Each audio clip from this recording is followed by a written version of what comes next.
Zama za kuteremka Qur'ani tukufu hakukuwa na watu wengi waliokwenda kusoma.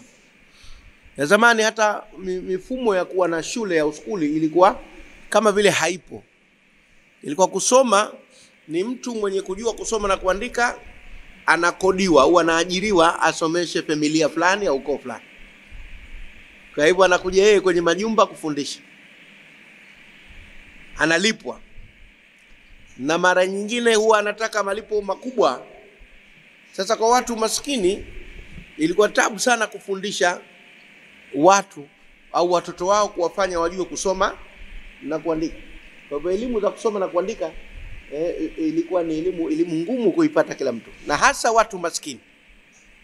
Hasa elimu kubwa ilikuwa ni ipi? Ni maarifa, ujuzi wa kufanya kazi za mikono, kujifunza kuona mambo yanafanyika, na jengine ni kusafiri ukaona watu wameishi katika namna mbali duniani, ukaona mambo ambayo kwenu hayapo na wewe ukajifunza kutoka kwa wengine. Kwa hivyo ilikuwa kusafiri na kwenda kuona mambo ni elimu kubwa sana. Na nyingine ni kusimuliwa kwamba zamani palikuwa hivi, mahala fulani palikuwa hivi, zile hadithi za pauko pakawa. Na humo ndani huingizwa yaliyokuwa ya kweli na ya uongo, lakini inakuwa nayo ni sehemu ya maarifa unayapata. Ndio ilikuwa elimu kubwa inapatikana kwa njia kama hizo. Sasa Mwenyezi Mungu anasema afalam yahdi lahum, je, haijawa muongozo kwao, haijawaongoza wao habari kam ahlakna qablahum, wangapi tumewaangamiza kabla yao, minal quruni, katika karne mbalimbali. Kwamba labda walikuwa Firauni alikuwa kuna utawala alitamba lakini hatimaye akaangamia. Namrudhi alikuwa na utawala akatamba hatimaye akaangamia. Mahala fulani palikuwa pana utawala ukabadilika. Watu wa Sabai walikuwa na utawala wao ukavurugika. Haijatosha hiyo kwamba watu mbalimbali waliangamia huko na habari zao wanazipata, wanasimuliwa. Haijatosha wao kuwa ni muongozo kwao kujifunza kuwa kuna mambo duniani yakijitokeza usiyafanyie haraka, yatizame yanavyokuja, uchukue lilo zuri na baya uliache. Kwa sababu wako ambao walifanya mapapara kukabiliana na mambo alafu wakaanguka. Tumesoma sana habari za Nabii Musa alayhi salam na ufalme wa Firauni. Na Musa alipolichukulia lile na Firauni alipolichukulia lile jambo la kwamba wamesherehekea makuhani watabiri kwamba atazaliwa mtoto atakuja kuwakomboa na Israeli na kupambana na ufalme wake, akaanza kuua watoto wa kiume wanaozaliwa. Matokeo yake akaanguka yeye na hakuweza kuzuia wimbi la mabadiliko na mageuzi. Ni historia maarufu, Misri inaijua kwa makarne na makarne. Kwa nini hawa wakisikia habari hizi hawajifunzi kwamba na hapa Maka kazaliwa Muhammad sallallahu alaihi wasallam anakuja kutetea wanyonge, wakifanya mchezo atabadili utawala wao wote? Kwa nini hawajifunzi jambo hilo? Kwa nini hawajifunzi habari za Namrudh na Nabii Ibrahim alayhi salam, na habari zake ni maarufu katika maeneo ya Irani na Iraki katika historia? Alipolazimisha Namrudh abudiwe yeye, aonekane yeye kuwa ni Mungu, na mwisho akataka kumchoma moto Ibrahim alayhi salam, na Ibrahim akapona, na hatimaye Namrudh naye utawala wake ukaporomoka. Kwa nini wajifunzi? Mamlaka ya Saba Sheba katika Yemen iliyokuja mpaka Ethiopia ilikuwa vipi mpaka ikaporomoka? Kwa nini wajifunzi? Na yote yale yalikuwa ni masimulizi na ni habari ambazo watu wazima wote wanazijua, ama kwa undani au kwa juu, lakini wanayo habari. Kwa hivyo zingetosha kwao kuwa ni maarifa. Si watu wote wanaweza kupekua vitabu. Na wakati ule vitabu wenyewe hakuna mitambo ya kuchapisha vitabu, watu wanaandika kwa mikono. Vitabu ni kidogo, tena ni ghali, na vinaandikwa kwa lugha ambazo nyingine huzijui. Kwa hivyo haya masimulizi na habari mbalimbali hazitoshi kuwaongoza wao. Afalam yahdi lahum. Tumeelewana vizuri hapo?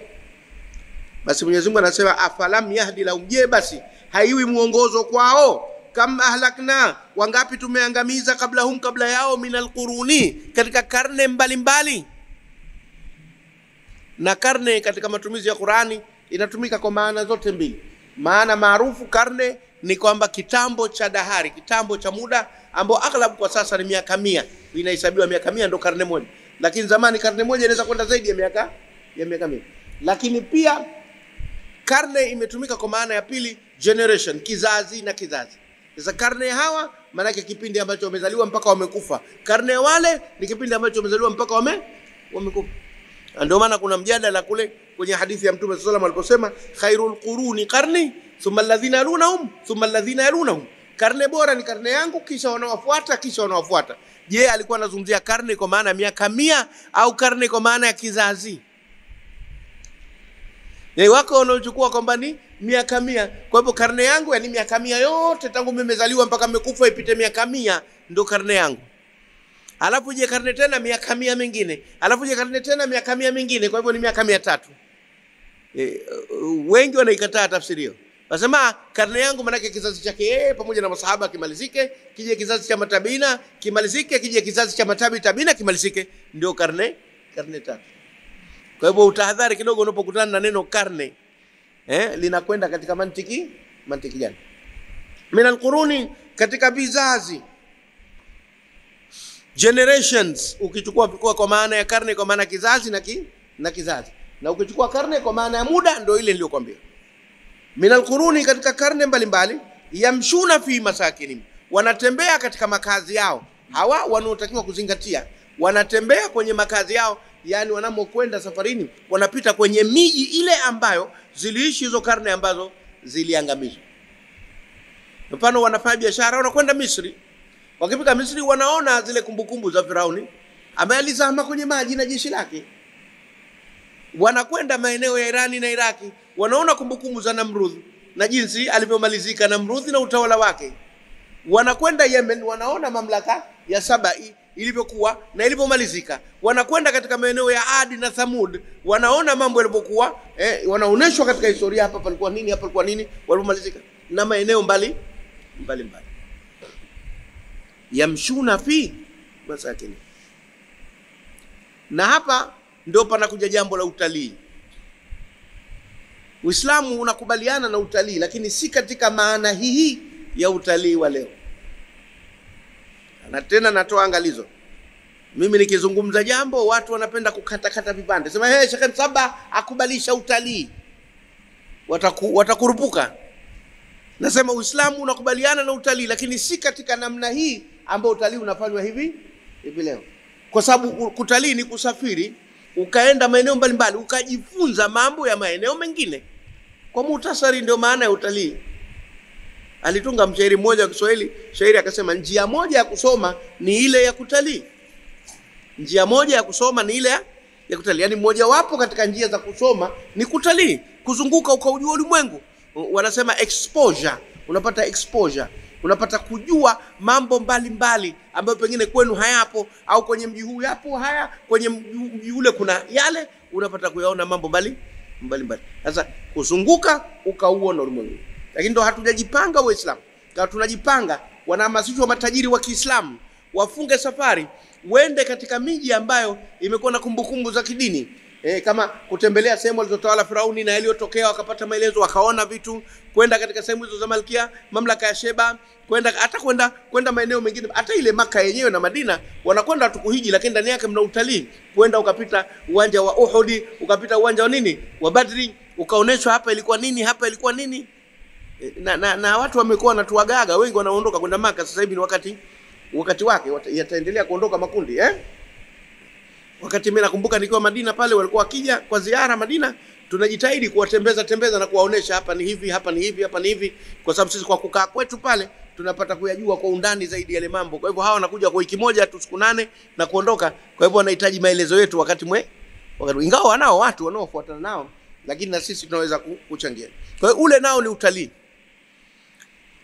Kama kule kwenu nyie kuna kisima cha maji ya moto. Ulifika pale kwenye kisima cha maji ya moto? Yako kiko ni Kondoa, sio kwenu nyinyi. Nafikiri Kondoa Bolisa, kuna sehemu kuna kisima, mwamba umepita kwenye volcano. Kuna mwamba wa volcano huko chini. Mimi nimekwenda, yanapwaga yale maji kisima, lakini maji ni ya moto, yanachemka hata yanatokota. Ukichota ukatia na maji ya chai, tayari hapo umeshapika. Na chengine huku upande wa kusini nilikwenda nikakiona. Sijui nafikiri Liwale, sijui huko kusini huko. Sijui mahala gani nimesahau kidogo, lakini katika Lindi na Mtwara huko nafikiri Lindi. Utete, nafikiri ni Utete. Nilikwenda eneo la Utete pia nikakutana na kisima cha maji ya moto. Sasa unaona kama hujatembea ukiambiwa kuna kisima cha maji ya moto yanachemka, huwezi kuamini. Yanachemka usiku na mchana.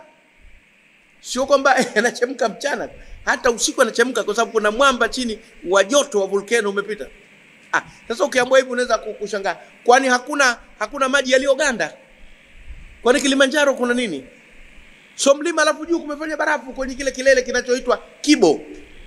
Ni barafu imeganda juu kule, baridi kabisa, na unaona ule mlima wenyewe hata ukichorwa kwenye kibiriti au kwenye stamp utaona una michirizi meupe. Ile ni barafu. Sasa kama kwa upande mmoja kuna maji yaliyoganda, kwa upande wa pili kusiwepo vipi na maji yanayochemka? Na hizi ni zote ni sehemu ya maumbile. Lakini kwa sababu ndo afalam yasiru fil ardi fayandhuru, kwa hivyo kutembea, na huo ndo unaitwa utalii. Sio masuala ya ufuska katika utalii, kujua ulimwengu uko vipi na kujifunza mambo. Yamshuna fi masakin, wao wanakwenda katika makazi yao, katika safari zao zile. Kama pale aliposema katika habari za watu wa Lut, akasema wa innakum latamurruna alaihim musbihina wa billaili, na nyie mnapita katika maeneo yao asubuhi mapema na usiku. Wakati wa kwenda mnapita asubuhi, wakati wa kurudi mnapita usiku katika hilo eneo, kwa mujibu wa safari zenu. Mzingatie. Kwa hivyo yamshuna fi masakini, wanakwenda katika makazi yao, kama hiyo miji ya Sodoma na Gomora yalioangamizwa watu wa kaumu Luthi, ipo na eneo lilokuwa limefanya jiwe halioti chochote, pamefanya jiwe kabisa katika sehemu kubwa sana ya eneo hilo. Sasa hayo ni mambo ya kutembea na kuona. Basi hawaoni, inna fi dhalika la ayati, hakika katika hayo zimo alama za mazingatio. Umeona ile ayati, tunasema si kila mahali inatumika kwa maana ya aya za Qur'an, wala si kila mahali inatumika kwa maana ya muujiza. Inaweza kuwa ni jambo la kijiografia, waja'alna al-laila wan-nahara ayataini. Kwa hivyo hapa inna fi dhalika, hakika katika hilo la kwenda kutembelea maeneo kama hayo, la ayati, ziko alama za mazingatio. Zile ni ayati llahi, ziko pale kaziweka Mwenyezi Mungu, alama za mazingatio. Siku moja yuko mtu mmoja alikuwa na msimamo mkali sana, akasema hao mashia wanakufuru. Nikamuuliza, wanamuita mtu ayatullah Khomeini, ayatullah al-Khuwi, ayatullah Mutahhari, ayatullah makafiri wakubwa. Nikamwambia bwana we, kama hukubaliani nao sema sikubaliani nao, lakini usiseme makafiri kwa kutumia neno hilo. Hilo halijamtoa mtu kwenye Uislamu kuitwa ayatullah. Nikamuuliza, kati ya binadamu na ngamia yupi kwa Mwenyezi Mungu ni mtukufu? Binadamu. Sasa mbona ngamia akasema hadhihi naqatullahi lakum fiha aya? Huyu ni ngamia Mwenyezi Mungu na mna alama ndani yake. Sasa ikiwa ngamia kaambiwa ayatullah au kuna kitu mle ndani ni ayatullah, tena binadamu kuitwa ayatullah itakuwa kufuru vipi, wakati binadamu ni mtukufu kuliko ngamia? Hukubali, sema mimi sikubali vyo hivyo, sawa, lakini kusema kwamba ni kufuru si kufuru. Tumeelewana vizuri hapo? Kwa sababu aya inakuja katika maana ya mazingatio. Tukamalizana hivyo hivyo tu bila kukubaliana. Maana unaweza kumzidi mtu kwa hoja alafu asikubali, Tusiende huko, tufike mahala akisema mtu mzingatie alafu ukubaliana naye au mkatae, lakini usikurupuka kila wakati kumuona tu hafai na nini kwa sababu kasema jambo. Si namna hiyo, elimu haitaki hivyo. Basi inna fi dhalika la ayatin, hakika katika hayo zimo alama za mazingatio. Uko kwenda ukaangalia maeneo mbalimbali, ziko alama za mazingatio. Kenda kakuta maeneo ambao wameishi watu wakubwa, giants, Mungu aliowaumba, warefu, alama zao walizozifanya, alama za mikono, alama za miguu, sehemu walimokuwa wameziacha. Kwanza hii kumbe Mwenyezi Mungu aliumba viumbe wa namna hii. Na kinyume chake unakwenda ukatembelea katika maeneo ya Eskimos, mbilikimo, watu wafupi na wadogo sana, anakupita kiunoni.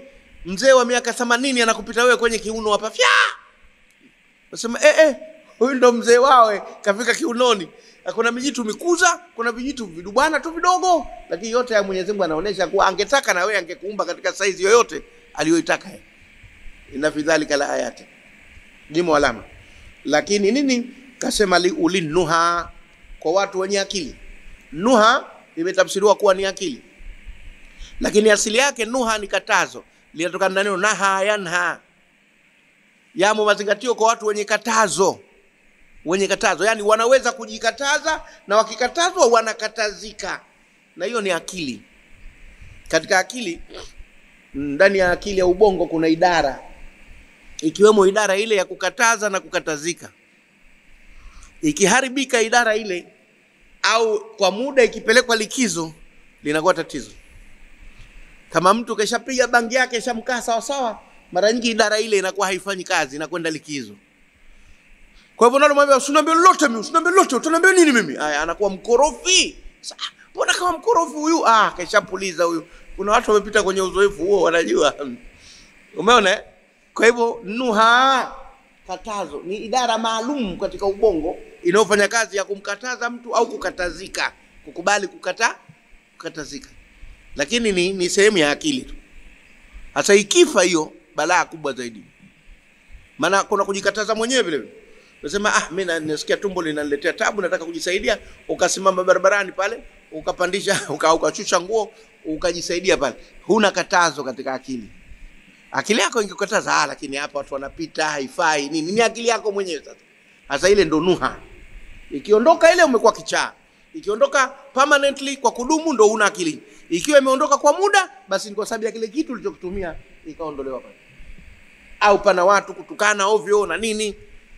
Na kuna wengine inadhoofika idara ile, anakuwa hakataziki, hasemesheki. Akishapandisha basi wewe unakwenda kumzuia na kupiga wewe. Unamzuia, bwana haifai. Basi wewe kupiga ngumi, naacha mimi. Naacha nimtie adabu wewe, bwana haifai. Salie mtume bwana, simsalii. Kwani mfungo 6 huu? Anaanza kupambana. Inna fi dhalika la ayatin liulil nuha. Hakika katika hilo zimo alama kwa wale ambao wana nini, wanakatazo. Wana sehemu ya akili inayoweza kuwakataza wasifanye jambo. Kwa nini anahusisha na idara ya kukataza katika akili? Kwa sababu huku nyuma akasema hawakutembea hawa wakaona mambo yaliowakuta waliotangulia, walioharibu, waliopinga, waliofanya ubaya. Nini sasa kimewakuta? Wameharibikiwa. Kwa hivyo na wao wakitembea watapata kukatazika sasa. Na sisi atatukuta kama alomkuta nani? Firauni. Atatukuta kama alomkuta nani? Namrud. Atatukuta alomkuta kama nani? Na halika. Kwa hivyo ni katazo lile, unapokwenda ukaona wasema ukiona mwenzio ananyolewa, wewe kichwa tia nini? Tia maji. Tumefahamiana? Kwa hivyo inna fi dhalika la ayatin liulil nuha. Na huku kwenye hizi tawala za kikafiri kulikuwa kuna mifumo tofauti. Kuna mfumo wa mtu mmoja kuwa na amri yote. Ndio kama mfumo wa Namrud na Firauni. Madikteta mafashisti. Anaolisema ndio hilo. Firauni alifika mahali akasema ma urikum illa ma ara wala ahdikum illa sabila rashad, sura Ghafir au Mu'min. Sioni isipokuwa ninachokuonesheni nyinyi. Mimi ninachokuonesheni mimi ndio hicho. Hakuna jingine. Na nakuongozeni katika njia iliyonyooka tu, iliyokuwa sawa sawa tu. Msifikiri, niacheni mimi nikisha kufikiri na kuamua, nyinyi kazi kufuata tu. Mwe kama mashine. Nikistart ina start, niki off na off. Nikiwasha imewaka, nikizima na izima. Sitaki maneno. Sasa huyo anakuwa dictator. Fascist. Lakini wako wengine walikuwa wana vikao vya shura, vya mashauriano. Wanakaa, wanasema tufanye nini? Tuamue hili, lakini wanakuwa wakorofi pamoja na uamuzi wao wote. Wanakuwa wengi, ni wajumbe baraza, lakini wanakuwa ni wakorofi katika uamuzi wao. Kama tawala za wana wa Israeli, za wakati ule, hasa Mayahudi, wakati wa Nabii Isa, kina Kayafa, anakuwa yeye ndo mkuu wa baraza lile la makuhani. Wanalipeleka kwenye baraza lile jambo, wanalijadili kwenye baraza, alafu linaamuliwa. Lakini kila mmoja ndani ya ile baraza ni mjumbe mkorofi kuliko mwenzake. Kwa hivyo wanafanya uamuzi ule kwa sio. Na Makuraishi walikuwa na baraza wao. Wana baraza lao katika Darul Nadwa la wajumbe 12. Na mwenyekiti wa baraza anachaguliwa kila baada ya miaka 2, anakuja mwingine. Na kuna kipindi alikuwa Abu Jahal. Kuna kipindi anakuwa Abu Lahab. Kuna kipindi anakuwa Utba bin Rabi'a. Kuna kipindi anakuwa Umayya bin Khalaf. Kuna kipindi anakuwa Abu Sufyan. Sasa akikamata wewe Abu Jahal ndio balaa lake. Si dogo, hiyo miaka yake 2 mnatamani iwe haraka aondoke. Ni ukorofi mtupu. Sasa zilikuwepo mifumo mbalimbali ya kutawala. Inna fi dhalika la ayatin liulil nuha. Walaula kalimatun sabaqat min rabbika, na isingekuwa neno lililotangulia kutoka kwa Mola wako, la kana lizaman, ingekuwa ni kulazimishana, wa ajalu musamma, na muda uliopangwa. Hapa pana kanuni moja kubwa sana ya uendeshaji ulimwengu ya Mwenyezi Mungu. Mwenyezi Mungu alishatanguliza neno mapema kusema nitawalipa hawa akhera. Wema na wabaya nitawapa maisha duniani mpaka itakapofika muda notaka mimi ulimwengu nitauharibu, halafu hao nitawafufua, nitakuja kuwalipa. Ni uamuzi wake kisha fanya. Kwa hivyo isingekuwa uamuzi huo aliofanya Mwenyezi Mungu, basi ingekuwa katikati kila wakati anafanyika maamuzi tofauti. Kila wakati angekuwa anaharibu dunia, anaianza tena, anaitengeneza tena. Lakini kama walivyosema Waswahili, kama kuku ni wako mwenyewe, usitafute manati. Msubiri jioni, atarudi umkamate. Sasa Mwenyezi Mungu sisi sote ni wake, inna lillahi wa inna ilaihi. Kwa hivyo hana haja ya kutufanyia papara. Kuna wakati anachapa, anapiga, anatia adabu, alafu muda mwingi anatuachia. Kwa sababu anajua mwisho yote tutarudi kwake. Sasa anasema walaula kalimatun sabaqat, na isingekuwa neno limetangulia. Kwamba Mwenyezi Mungu kashatangulia kusema kuwa na akhera, nitawasubirisha watu hawa mpaka nini? Ila yaumi yub'athuna, mpaka siku atakapofufuliwa. Isingekuwa nimefanya uamuzi huo, basi min rabbika, kutoka Mola wako, isingekuwa hivyo, lakana lizaman, ingekuwa ni kulazimishana. Yani watu wanafanya dhambi na Mungu anawaadhibu. Watu wanafanya dhambi na Mungu inakuwa kama vile mnamlazimisha Mungu akutieni adabu. Yeye kakaa mwalimu chuoni na bakora, alafu mwambie someni, nyinyi msomi mnafanya zogo. Mnamwambia nini? Tupige. Msinilazimishe bwana. Msinilazimishe kukupigeni, someni. Maana kelea solitaka na akashalikataza, alafu nyinyi mnalifanya, na maana mnamlazimisha sasa kutieni adabu. Hata katika sheria wanasema hivyo. Wanasema Waarabu, katika lugha ya Kiarabu, mtu akishakuwa amefanya kosa na limethibitika kwa mujibu wa sheria kimahakama, anaitwa mulzim. Mulzim, yani huyu sasa ni committed. Mulzim, kailazimisha sheria imtie adabu. Kwa sababu sasa hivi tuko msikitini hapa, hatujakunja sheria yote ya nchi. Lakini ukitoka ukaanza kurusha mawe hapo, ataambiwa shehe kuna mtu arusha mawe, atapiga simu, atakuja polisi, askari watakukamata. Wewe ndo umeilazimisha sheria ikukamate. Sheria ilikuwa haina haja ya kukamata. Kama umefanya vitendo vya kuilazimisha nini? Sheria ikutia adabu, anaitwa mulzim. Kwa hivyo lakana lizama, ningekuwa ni kulazimishana sasa. Kila mkifanya makosa, Mungu naye akutieni adabu. Kila mkifanya makosa, kwa hivyo mngekuwa mnamlazimisha Mwenyezi Mungu akutieni adabu. Lakini yeye kaamua kuchelewesha mambo ili mpate fursa ya kutubu, mpate fursa ya kurekebisha mwendo wenu, halafu kama hakuna budi lazima, basi adhabu ije ikae mwisho. Na hii ni rehema ya Mwenyezi Mungu. Ingekuwa Mwenyezi Mungu ndo hapo kama moto ulivyo, ukiutia mkono unaungua hapo. Kwenye aya nyingine kasema walau akhidullahu an-nasa ala ma kasabu ma taraka ala dhahriha min dabba. Ingekuwa Mwenyezi Mungu atawaadhibu watu kwa kila walichokichuma hapa duniani, basi mgongo wa dunia usingebakia na kinachotembea, wote tungekwenda. Hata mimi na wewe tungekuwa tuchapata adabu zetu, kwa sababu sote sisi tuna makosa. Kullu ibn adama khata. Kwa hivyo isingekuwa neno la Mwenyezi Mungu limetangulia, kwa maana uamuzi wake wa kusema nitawasubirisha mpaka kiyama, basi la kana lizama min rabbika, kutoka Mola wako, la kana lizaman, ingekuwa ni kulazimishana kutiana adabu. Sasa wa ajalu musamma, na muda uliopangwa. Haya maneno yamecheleweshwa, si katika habari kana. Kwa ajili ya nini? Mtindo wa aya. Ingekuwa tunakwenda katika kinyume na mtindo wa aya, tungesoma hivi walaula kalimatun sabaqat min rabbika wa ajalun musamma lakana lizaman. Ingekuwa si neno lilotangulia kutoka Mola wako na muda uliopangwa, basi ingekuwa ni kulazimishana. Yani vitu viwili, uamuzi wa Mwenyezi Mungu ushatangulia na muda ushapangwa wa kiyama. Kuna viyama viwili, kuna kiyama cha ulimwengu na kiyama cha kila mtu. Kiyama cha kila mtu ni kifo. Kifo ni ajalu musamma. Kifo chako ndo kiyama chako. Kuna kiyama binafsi reja, halafu kuna kiyama cha jumla cha wetu sote. Na zote hizo ni ajalun musamma. Kifo nayo ni ajalun musamma, ila ajalin musamma, paka katika muda uliopangwa wa kufa. Halafu ajalun musamma, kuna muda uliopangwa wa kumaliza ulimwengu. Zote ni ajalun musamma. Sasa isingekuwa mambo haya mawili, kwa uamuzi wa Mwenyezi Mungu ushatangulia na muda kesha upanga wa kukumaliza wewe na kuumaliza ulimwengu, basi ingekuwa habari ya kulazimishana, zingekuwa zinashuka bakora humu. Mzinifu ingekuwa inashuka mikoa jumia mbinguni, unaona na charazwa mwizi ungeona nashuka panga huko kwali na kata kiganja, ingekuwa lakana lizama. Lakini Mwenyezi Mungu hakutaka utaratibu huo, kataka utaratibu mwingine. Walaula kalimatun sabaqat min rabbika, isingekuwa neno lililotangulia kutoka kwa Mola wako, lakana lizaman, ingekuwa ni kulazimishana. Wa ajalu musamma, hii wa ajalu musamma atfu yake na inarudi huku kuwa kama tungeyapanga maneno tunavyotaka sisi, tungesema walaula kalimatun sabaqat min rabbika wa ajalu musamma lakana lizaman. Isingekuwa neno lilotangulia kutoka Mola wako na muda uliopangwa, basi ingekuwa ni kulazimishana, tukatiana adabu katikati. Tumefahamiana?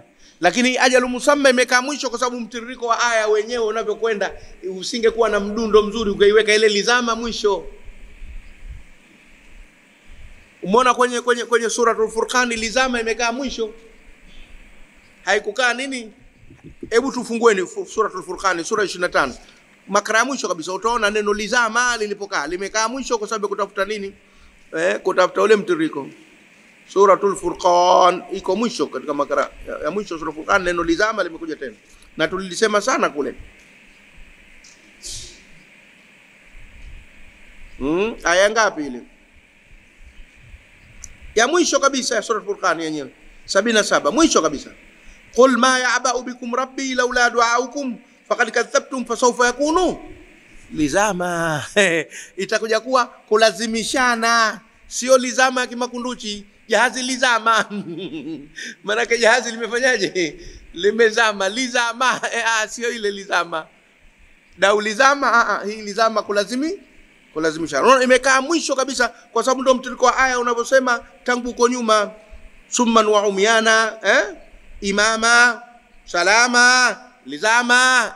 Kwa hivyo imekwenda katika mtiririko. Huku mtiririko haukuwa hivyo, uko kwenye nini? Kwenye nuha, musamma na kabla yake na baada yake zinakwenda hivyo. Kwa hivyo lizama imekuja katikati. Lazima kuyajua haya katika kuitafsiri Qur'an. Ni katika ilmu albalagha hiyo, mambo ya miisho ya aya zile na nini, kujua kwamba inakwenda vipi, inamalizikia vipi katika fani ya badia hiyo. Haya, kwa hivyo wa ajalu musamma na muda uliopangwa. Isingekuwa hivyo, basi Mwenyezi Mungu angekuwa anaingilia kati mara kwa mara. Uendeshaji wake dunia ungekuwa kama serikali. Serikali inaendesha shughuli zake, likitokea jambo hawa askari washafika. Lakini Mwenyezi Mungu haiendeshi dunia kama vile serikali inavyoendesha nchi. Yeye kayatengeneza mambo, kayaachia na kwenda, kwa sababu anajua mwisho wake itakuwa nini. Kwa hivyo hasukumi pedali, yeye yuko kwenye free, kwa sababu anajua na usukani kisha uelekeza, anajua inako kwenda dunia. Lakini serikali haziko hivyo kwa sababu haziwezi kujua yote. Sasa lazima ziingie kati mara kwa mara. Yaani kwa mfano mtu mwizi anafukuzwa, mwizi, lakini watu hawajui kama mwizi yule kumbe ana pressure. Akenda mbio mwisho ataanguka, atakufa. Wangejua kuwa akenda mbio mwisho ataanguka, atakufa, wala singemfukuza. Wangebia kelele tu mwizi, alafu akaona kwenda mabio, akifika mbele akaanguka kafa. Ndio hawajui hatma, kwa hivyo watakuwa wanamfukuza mwizi, anapoanguka puka hapa. Sio ngempigia kelele tu. Mwizi anakwenda mabio akaanguka kafa. Kwa nini upoteze nguvu? Lakini kwa sababu hujui hatma. Binadamu hajui hatma ya mambo, kwa lazima ingilie. Lakini Mwenyezi Mungu anajua hatma nini ya mambo. Kwa hivyo kayapanga kwenye program, yanakwenda. Anaingilia kati anapotaka kwa njia ya muujiza, kwa njia ya karama, lakini si mara zote. Dua, unaomba dua, Mwenyezi Mungu anaingilia kati, anarekebisha, anageuza kile kilichokuwa kimeamuliwa. Nasema la yarudul dua ila la yarudul qadara illa addu'a. Hakuna kinachorudisha mipango ya Mwenyezi Mungu isipokuwa kumuomba. Ukimuomba anaweza kubadilisha. Ndio ile dua iko maarufu, nasema ikiwa umenitambua tangu mwanzo kwamba nitakuwa muovu, basi wewe Mwenyezi Mungu naomba unibadilishe. Ipo. Kwa hivyo Mwenyezi Mungu anaingilia kati. Lakana lizaman, basi ingekuwa ni kulazimishana, wajal musamma na muda umeshapangwa. Kwa hivyo mambo yatakwenda kwa muda uliopangwa. Fasbir ala ma yaquluna, basi vumilia dhidi ya wanayoyasema. Basi vumilia dhidi ya wanayoyasema. Aya hii inamwelekea kwa mara ya mwanzo mtume wetu Muhammad sallallahu alaihi wasallam kwamba vumilia. Subira, fanya subira. Kufanya subira ni kuvumilia. Kiswahili hasa subira manake ni uvumilivu. Kiswahili kingine cha Kiarabu ustahimilivu. Kustahimil ni Kiarabu, kusubiri subira ni Kiarabu, kuvumilia ndio Kiswahili. Lakini maneno mengine ya Kiarabu yashajikita kwenye Kiswahili, yashakuwa na nguvu ya Kiswahili. Na leo nimepata mtu mmoja mimi anafuatilia sana hizo darasa zangu, yeye ana mtu wa Kiswahili. Kwa hiyo kaomba tutafute maeneo ya kushirikiana. Tutachagua maeneo ya kushirikiana kwa kazi zake. Kazi zake ni nyingine lakini za lugha ya Kiswahili. Lakini kafurahia sana tunapotumia Kiswahili katika darasa mbali. Tumefahamiana Kiswahili hasa ni kuvumilia. Subira ni Kiarabu na kustahmil ni Kiarabu, istahmala yastahmilu. Kabeba. Inatokana na hamala ya kubeba hiyo. Kubeba. Lakini kuvumilia, na kuvumilia kunatokana na uvumi au kuvuma kwa upepo. Wale ambao wanafanya kazi za baharini wanajua, kasimama hivi kwenye ngarao jahazi, upepo unavuma, ndo anavumilia. Sasa pale anaikita vizuri miguu yake asiyumbishwe, ndo pale anapovumilia, anazuia ule mvumo wa upepo, anapambana nao. Zapambana na upepo. Fasbir, basi vumilia. Anaambiwa Mtume sallallahu alaihi wasallam alama yaquluna, dhidi ya wanayoyasema. Dhidi ile alama, yani pamoja na wanayoyasema wewe vumilia. Wanavyoni wameieleza subira kama ifuatavyo. Wamesema subira habsun nafsi, kuizuia nafsi, dhidi al-makruh, dhidi ya kinachokera. Unaizuia nafsi dhidi ya kinachokera. Mfano umekaa hivi, wewe unasoma, alafu kuna mtu anafanya zogo ku. Sasa wewe unaizuia nafsi yako, usimwambie bwana nyamaza wewe, bwana usilete kelele mimi nasoma. Unaacha tu, wewe unaendelea kusoma tu. Unamvumilia yule dhidi ya kinachokera. Habsun nafsi, kuizuia nafsi isichukue hatua yoyote dhidi ya jambo linalokera, ambao ni ngumu kweli kweli. Au wewe unakula, alafu kuna mtu pale anatoa upepo, anapiga mashuzi tu. Wewe uko unakula. Bwana hebu ondoka kafanye mambo yako kule. Au unamwacha unaendelea. Hiyo ni kuvumilia. Dhidul makruhi, dhidi ya jambo linalokera. Sasa wanasema subira inagawanyika katika mafungu. Kuna sabru ala, kuna sabru fi, kuna sabru li. Inategemea na herufi inayokuja mbele. Kwa wasbir li hukmi rabbika, wasbir ala ma yaquluna. Kwa hivyo ikija ala mbele, manake kile kinachojitokeza ni kitu ambacho kinaweza kikakutoa wewe katika malengo yako. Kwa hivyo kisikuletee tabu. Umeoa mwanamke mzuri hivi na nini, watu unapita barazani, watu wamekaa wanasema atamweza wapi ile. Kenda kachukua shankupe lile toto la mjini, shauri yake.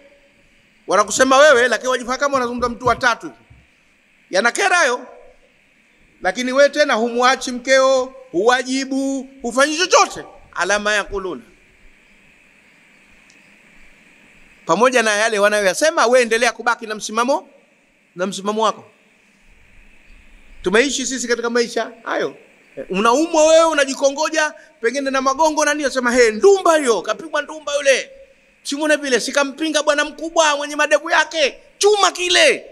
Lakini wewe hata ushughuliki, unaendelea na tasbihi zako, unaelewa. Wasbir ala ma